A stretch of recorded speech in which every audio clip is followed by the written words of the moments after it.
మిమ్మల్ని నియంత అని ప్రతి ఒక్కళ్ళు విమర్శిస్తున్నారు కదా, విపక్షాలన్నీ అదే మాట అంటున్నాయి, ఐఎన్డీఏ కూటమి అదే మాట అంటుందని నరేంద్ర మోడీ గారిని అడిగితే ఆయన ఇచ్చినటువంటి జవాబు, నెహ్రూ ఈ దేశంలో రాజ్యాంగ సవరణ తీసుకొచ్చారు. Nehru broad the first amendment of constitution to curtail freedom of speech. భావ ప్రకటన స్వాతంత్ర హక్కుని దెబ్బతీసేటటువంటి తొలి రాజ్యాంగ సవరణ చేసింది నెహ్రూనే. His daughter Indira Gandhi put the opposition behind bars.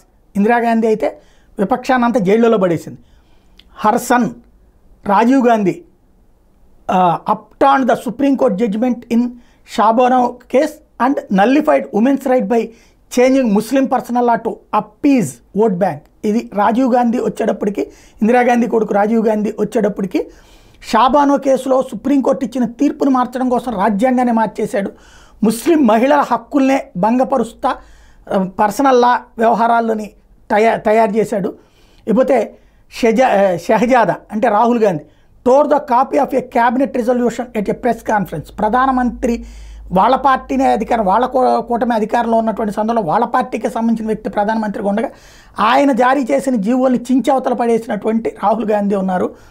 మరి వాళ్ళు నియంతలా, నేను నియంతలా ప్రజలు తెలుసుకోవాలని చెప్పారు.